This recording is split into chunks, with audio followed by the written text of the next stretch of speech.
for Pacifica Radio, September 1st, 2019. I'm Scott Horton. This is Anti-War Radio.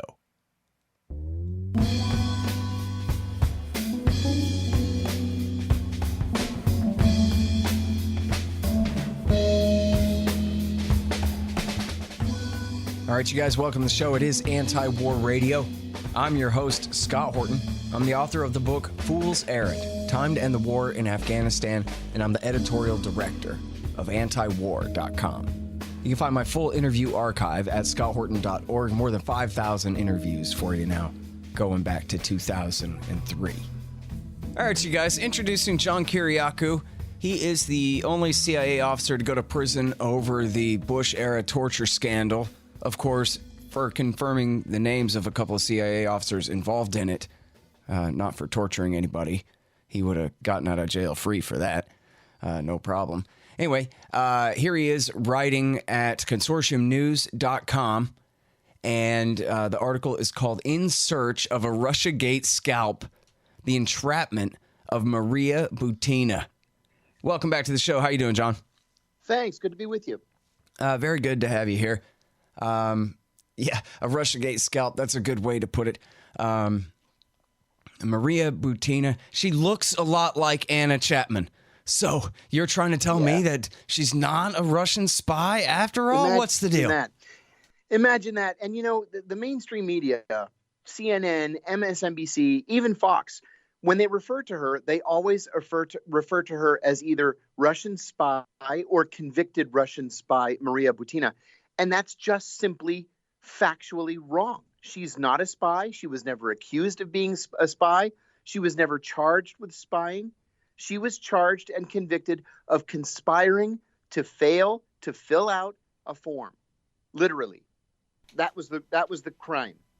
Mm-hmm. Well, and I think as you talk about in the article here, she may have forgotten to fill out the form, but there was never any evidence of a conspiracy to fail to fill out the form. What's up with that? No. You know, that's the funny part of this, too. They so wanted to wrap her up in some kind of an espionage case that what the FBI did is they recruited a guy named Patrick Byrne. Patrick, and in the interest of transparency, I know Patrick Byrne. We're not friends, but we're acquaintances. And we traveled together for several months during the Gary Johnson campaign in 2016. I like Patrick. He's a good guy. I had no idea that he was secretly an FBI informant at the time. But what they did was they recruited Patrick Byrne, and they said... This is the CEO, famously the former now CEO of Overstock.com, zillionaire, and libertarian-ish, as you say there, mentioned Gary Johnson, fellow traveler with Libertarian Party types. Yes. And who famously was on TV in the last couple of weeks spilling his story. And there was a conservative journalist who he had spoken to previous to those TV interviews. I forget her name, I'm sorry, but who had done a big write-up on his story about his involvement with Butina. That's right. And why was he involved? Why was he involved with the FBI? Because he was a patriot. He considered himself to be a patriot. He said the FBI approached him because he had already done some work with them that he didn't want to talk about. And they said, okay, here's what we want you to do. We want you to approach this Russian woman, Maria Butina, and we want you to strike up a friendship/relationship with her. So he did. And then he reported back to the FBI and he said, yeah, she's just a grad student. She's not a spy. She's not trying to infiltrate the Trump campaign or the government. She's a gun nut. And she's trying to broker good relations between the NRA and whatever the NRA equivalent is in Russia, but she's not a spy. And the FBI told him, and this is according to his own interviews everywhere on CNN, on MSNBC, on Fox, he says that James Comey and Peter Strzok and one other FBI official who he did not want to name told him, they directed him to go back to Butina and to initiate a sexual relationship with her, which he did. He began having sex with her. And then when she was arrested and charged with failing to fill out the Foreign Alien Registration Act form on the internet, The prosecutors disingenuously, falsely went to the press and said she traded sexual favors in exchange for access. That was a lie. The truth was that the FBI told him to have sex with her. Yeah, and well, boy, did they smear her as, aha, an attractive Russian woman. So therefore, this is a honeypot. This is a trap. This is how she's an agent of Putin sent here to suborn the Republicans. And of course, they all fell for it. That is exactly what happened. The fix was in from the beginning. And let me tell you another thing. And I do say this in the piece in Consortium News. I've become very well acquainted with the federal sentencing schedule. This crime is one of the most minor felonies that a person can commit. It ranks up there with the great crimes like making a false statement. Okay, so the federal sentencing guideline for a first-time offender is 0 to 6 months. What most people get, and actually it was hard to find this because really nobody's ever prosecuted for failing to fill out this form. Well, back up a minute. Tell us this Foreign Agents Registration Act. Explain, because you have a paragraph in here about you one time represented a foreign government for a minute there. Yes. The Foreign Affairs Registration Act was written in 1938. What was happening in 1938 was that the federal government was afraid of German Americans representing German interests, later Nazi Party interests in the United States, and they wanted to make it transparent. So if you were taking money from the Nazi Party or from the Kaiser, you had to register, and so the Justice Department would know that you were acting on behalf of the Kaiser or later on behalf of the Nazi Party. And so the law has been on the books for a very long time, but it is almost never enforced. The purpose of the law is frankly just to keep a list of lobbyists. So if you're hired by the government of XYZ to do some work, whether it's to lobby Congress or lobby the media, write articles, whatever, that way the American people can go online and search the FARA database and say, okay, Scott is lobbying for the government of Zimbabwe. Okay. I say in the article that back in 2008, I was hired very briefly for a matter of a couple of months by the government of Abu Dhabi. They hired me to write 4 op-eds in support of doing business in the United Arab Emirates, specifically in Abu Dhabi. So I wrote the 4 op-eds. They paid me a few grand. I went to the FARA database and I said, I'm John Kiriakou. I took 5 grand from the government of Abu Dhabi, and I wrote these 4 op-eds. And I put links, and there I'm done. I registered as a foreign agent. By the way, now, anyone who's shocked that I would represent the government of Zimbabwe, let me tell you, they paid me $100 trillion. How could I turn it down? But the problem is it's in Zimbabwe's Zims. Yeah, that so has been the problem. It. So anyway, it's people get tripped up over the word agent, and all it means is that you're acting on behalf of that country. So the feds, in the case of Butina, alleged that she was acting on behalf of Russia, that she had been directed by the Russian government to try to create a relationship between Russian gun clubs and the NRA. Well, she never admitted that, but the preponderance of the evidence, I suppose, showed that she was probably or may likely have acted on behalf of the Russian government, blah, blah, blah. And so they got her for not filling out the form. But when you don't fill out the form and you've never been convicted of a crime before, the normal sentence is 18 months of probation. But she didn't get 18 months of probation. She got 18 months in prison. Now, the federal sentencing guideline for a maximum sentence is 0 to 6 months. She didn't get 0 to 6. She got 18 months in a federal prison. So that just goes to show you how political this whole thing was. Hey guys, Scott here for Liberty Under Attack Publications. Looking for a Liberty-focused publisher? Liberty Under Attack publishes books and strategy guides for individuals looking to increase their personal freedom. They assist authors through the entire publishing process: proofreading, editing, cover designs, paperback and Kindle formatting, and full audiobook narration and post-production. Tell them Scott sent you and get 20% off a full service deal. To get some one-of-a-kind books or for more information, visit libertyunderattack.com. Hey guys, check out Listen and Think audiobooks They're at listenandthink.com and, of course, on audible.com. And they feature my book, Fool's Errand, Time to End the War in Afghanistan, as well as brand new out Inside Syria by our friend Reese Erlich, and a lot of other great books, mostly by libertarians there. Reese might be one exception, but essentially they're all libertarian audiobooks. And here's how you can get a lifetime subscription to Listen and Think audiobooks. Just donate $100 to The Scott Horton Show at scotthorton.org/donate. You know, we know from Jim Bamford's great work in The New Republic The Spy Who Wasn't, he wrote about her, that, as you say, she really was trying essentially to expand gun rights in Russia and was seeking the advice of American right-wingers for helping to get that done. And then secondary to that was just hoping to see, like a great many private American citizens do, better relations with Russia. And yet, just like in the Mueller report, this supposedly is itself nefarious. Why would you want to seek better ties so that Russia can control and destroy America more and better? And it's all just question-begging, crazy conspiracy nonsense.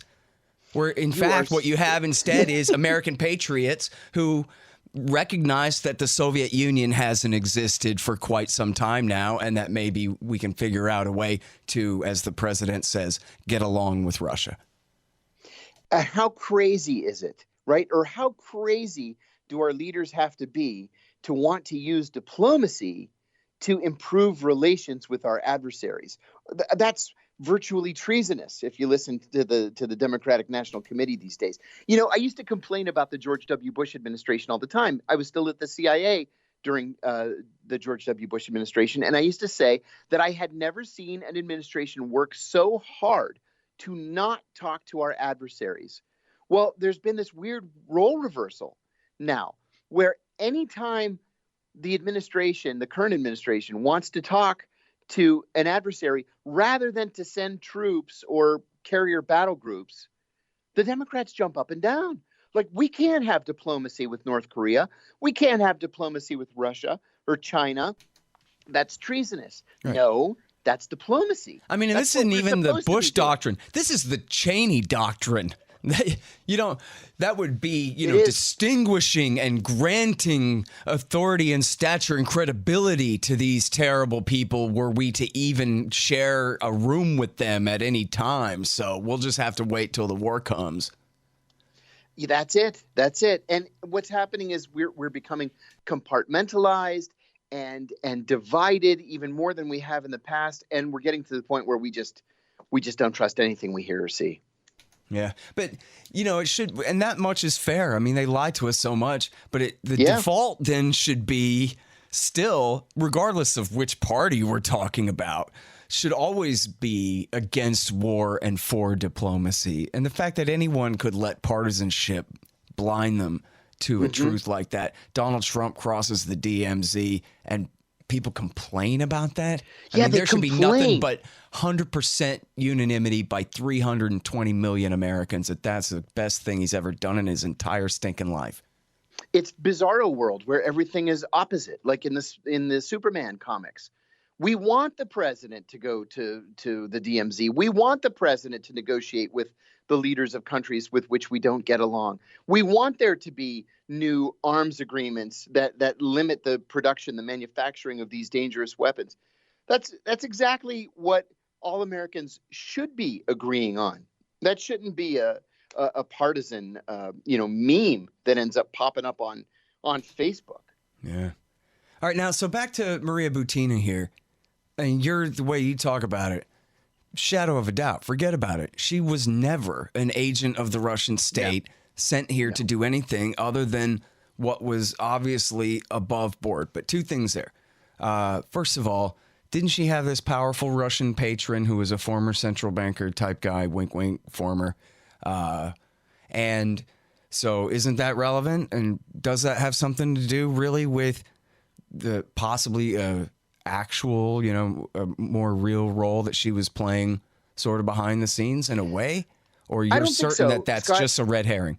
Yeah, I think it's a red herring, and I'll tell you why. Because even in non-official cover cases, and let's pretend that Maria Butina was a Russian spy. She would be what's called a NOC, a non-official cover agent. And that means that she would not have been working out of the Russian embassy with diplomatic immunity. She would have been a private citizen without diplomatic immunity. So let's pretend that that's all true. Even if she were a non-official cover officer, she would not have been reporting back through a banker or a so-called oligarch or an NGO or whatever. She would have had a governmental handler. And if the FBI is on every Russian in Washington, like white on rice, like they tell us that they are, they would have been able to patch that together, and they didn't. Not only did they not, but she was never even accused of having been a non-official cover actor. Not even accused. So I think it's a red herring. You know, you see in the media all the time, this is one of these things that drives me crazy. You see that anytime anybody falls under suspicion, they have ties to fill in the blank. And they have ties to somebody who's always, and I use this in air quotes, close to Putin. Well, what the heck does that mean? Every Russian name that we read in every American newspaper or every news website has ties to Putin. What kind of ties to Putin? Are you saying the person is a spy? Well, he's the president of the country they live in, so. Yeah, exactly. Exactly. It's like your ties to Donald Trump and mine. Exactly correct. Yes. And the thing is as Americans, we don't ask those questions. We read these articles, we say, oh, well, she's tied to, Boris and Natasha. They have ties to Putin. And we just accept it as fact. Well, and just like all good conspiracy theories, each part of the conspiracy theory also is a conspiracy theory, and they all rely on each other to be true. And so Butina, we know she's a spy because of the rest of the Russiagate scandal going on. And we know that the rest of the Russiagate scandal going on here is a thing because of Maria Butina. She's one of the pieces that make it all true. There you go. Yeah, as George Tenet used to say, it's the self-licking ice cream cone. You can hear the Scott Horton Show and Anti-War Radio on Pacifica, 90.7 FM, KPFK in LA, kpfk.org, APS Radio at apsradio.com, the Libertarian Institute at libertarianinstitute.org, and of course, check out the full archives, more than 5,000 interviews now going back to 2003, and sign up for the podcast feed at scotthorton.org. And thanks. It's Anti-War Radio. I'm talking with John Kiriakou. Now, so here's the real flip side of this, is that the CIA and the FBI, America's secret police, they decided to do, I don't know, people are calling it a soft coup. It seems like a pretty hard coup against the major party nominee for president of the United States, then the president-elect, then the president himself. And it happens to be a bunch of FBI counterintelligence officers that you are familiar with who did this to him. Indeed. When I was working for the Senate Foreign Relations Committee in 2011, I was approached by a Japanese diplomat who offered me money in exchange for trade secrets. And I told him he should be ashamed of himself. And I went directly to the office of the Senate Security Officer, and I reported that I had been pitched by a foreign intelligence officer. So the Senate security guy called the FBI. The FBI sent 2 young agents up to interview me, and they said, here's what we want you to do. We want you to call the guy back. We want you to take him to lunch and try to get him to tell you exactly what information he wants and how much money he's willing to pay for it. I did that. And I wrote them a memo with all the details. And they asked me to do it a second time and a third time and a fourth time. And I did because I'm a patriot. A year later, I'm called by the FBI. Wait. So you just had lunch with him over and over again, making promises, but never actually finishing any kind of deal? Correct. I just strung him along the whole time. A year later, the FBI calls me and they said, you remember that case you helped us with a year ago? I said, sure. They said, well, something else came up and we need your help. And I said, and these were my exact words because I'm a fool, I said, anything for the FBI.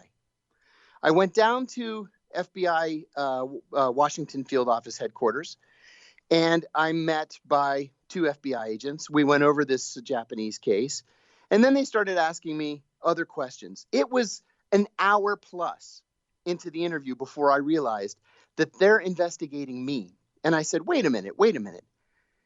Am I under arrest? And the guy says, Not yet, but you should know that we're raiding your house right now as we speak. I said, I want to see my attorney. I got up, I started to walk out, and I'm blocked by a guy named Peter Strzok.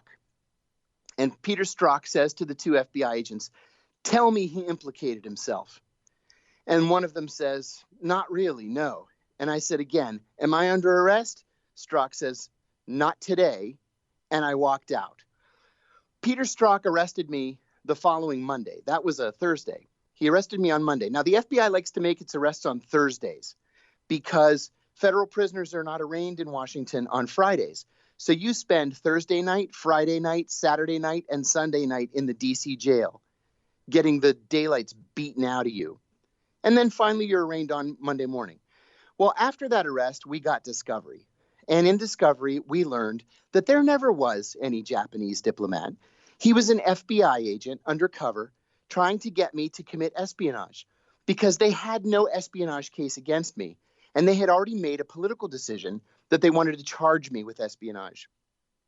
That's what they've done with Maria Butina. Mm-hmm. That's what they do with so many of their cases. In other words, but you weren't even going to meet with this guy at all, except on their instruction in the first. And not that they were stringing you along, other than they were telling you that you were working for them investigating this guy.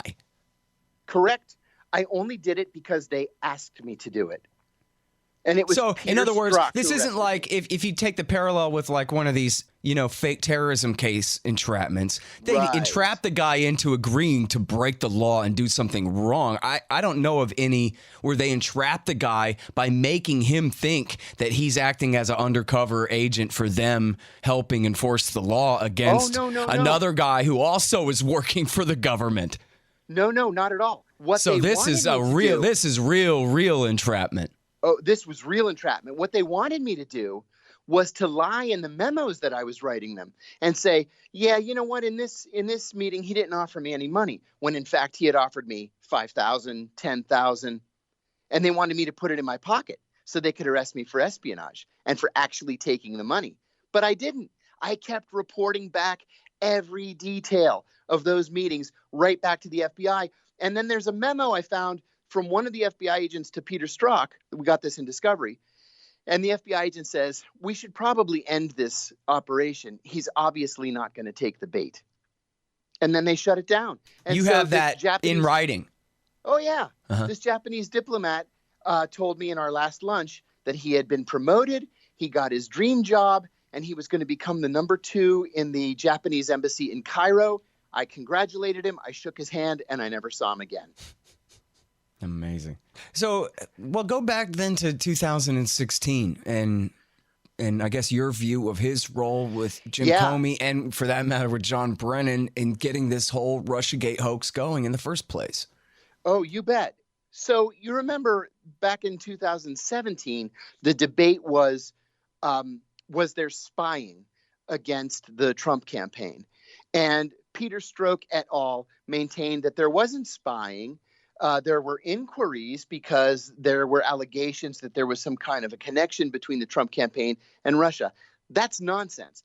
Whether there was, let's even pretend that there was a connection between the Trump campaign and Russia. You don't then begin electronic surveillance against a major party presidential campaign. What you do, and this has happened in the past, is the director of the FBI or the director of the FBI's field office, either in Washington or New York, will go to the chairman of the campaign and say, listen, you guys have a problem.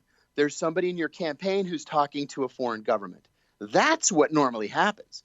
But that's not what happened in 2016. And we're not talking about Jill Stein or Gary Johnson here. We're talking about the Republican Party nominee who's got, flip a coin, essentially a 50-50 chance of being the next president of the United States. And this is something that David Stockman has said all along, that is all you need to know what a put on this whole thing is. That if they thought for a moment that, oh no, the Russians are attempting to make inroads into a campaign and they were not the ones setting it all up in the first place, they would have ran straight to Trump to warn him. That would have been their obligation, their overriding obligation. Yes, that is the unless they really thought he was leading it all, but they had no reason to claim that based on them setting up Carter Page and George Papadopoulos. I mean, come on. And you know, the FBI owes an apology, a public apology to Carter Page at the very least. I mean, look at the wrongs that were committed. Here you've got Carter Page, who was utterly innocent of any wrongdoing. And not only did they take out a FISA warrant against this guy to intercept all of his electronics, but they renew it 3 times, knowing that the evidence that they're using is specious, knowing that that report was no good, that it was all hearsay. So, number one, they dropped the ball there. Number two, don't forget that Peter Strzok wasn't just some FBI agent who hated Trump. Peter Strzok was the director of the FBI's Division for Counterintelligence. This guy wielded incredible authority. He was the FBI's mole hunter. Well, if the mole hunter is telling his adulterous girlfriend that he's going to take down this president if he wins, you've got another problem. So, you know, it seems to me that we're not talking here about just bad form on the part of Peter Strzok. We're talking about potential criminal activity. Or even if it doesn't meet the threshold of criminal activity, we're talking about conspiracy to commit criminal activity. Yeah. I think we need to look at him.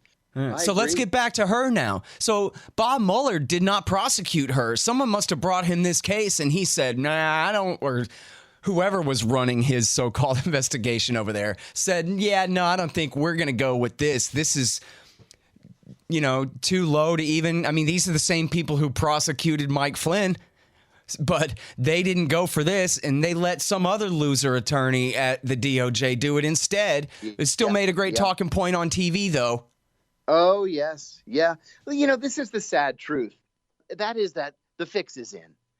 And there are so many different people, so many different layers of bureaucracy that are involved. The fix is in. I've been repeating in interviews this past week something that one of my attorneys told me, and it bears repeating here. I had received an offer from the Justice Department. This was their best and final offer for 2.5 years in prison. I do 23 months, and I make the whole thing go away. And this isn't for the entrapment. This is for the leaking of the CIA names, right? Correct. One name. Well, the leaking. Well, and I didn't even leak it. I confirmed it, and it was never made public. Right. But like I say, the fix was in. So I thought about it literally all night long. My wife and I stayed up all night long, and I decided the next morning I was going to turn the deal down. I hadn't done anything wrong. There was no harm to the national security. I had no criminal intent. I was going to turn it down. And one of my lawyers got very angry at me. And he said to me, you know what your problem is? Your problem is you think this is about justice. And it's not about justice. It's about mitigating damage. Take the deal. And I came to realize that all of these cases are about mitigating damage. They're not about justice. Nobody cares if you're innocent. Nobody cares about the degrees of guilt. Nobody cares about criminal intent. What happens is people at the Justice Department get promoted. People at the FBI get promoted only when you are successfully prosecuted. So you're going to jail. You know, the Justice Department, according to ProPublica, wins 98.2% of its cases. That's not an accident. That's a result of plea bargains because they heap so many charges on you. They threaten you with so many years behind bars. I was looking at 45 years in prison, and they offered me 23 months. So what are you going to do? You're going to roll the dice knowing that you have a 1.8% chance of winning?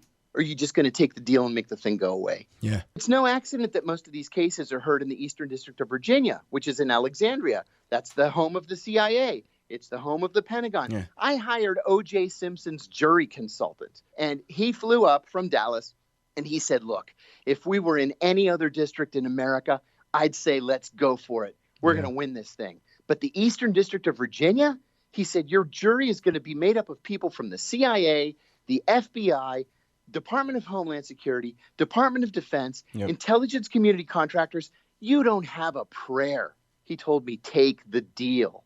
Yeah. We saw the way they did Jeffrey Sterling, where Exactly. they didn't even really attempt to demonstrate that he had passed these secrets to James Risen of the New York Times. Instead, they just said, well, it seems as though, I'm not even sure they proved, it seems as though they had called each other, but they only know connections of numbers. They don't really know who was on the line.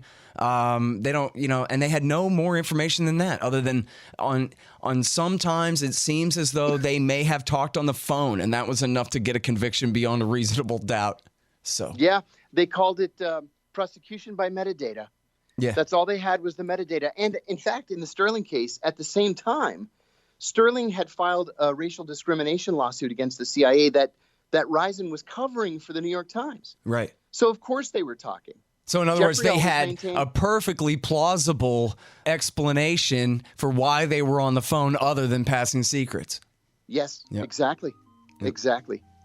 Sounds like reasonable doubt, but I'm from Texas. That's All what right. I would call it. Thank you so much for your time on the show today, John. Really appreciate it. My pleasure. Thanks for having me. Good to talk to you. All right, you guys, that's John Kiriakou. He wrote this for consortiumnews.com, In Search of a Russiagate Scalp, the entrapment of Maria Butina, of course, a former CIA officer and author of The Reluctant Spy. All right, you guys, and that has been Anti-War Radio for this morning. I'm your host, Scott Horton, the author of Fool's Errand, Time to End the War in Afghanistan, and editorial director of antiwar.com. You can find my full interview archive at scotthorton.org. More than 5,000 interviews for you now, going back to 2003. I'm here every Sunday morning from 8:30 to 9 on KPFK 90.7 FM in LA. See you next week.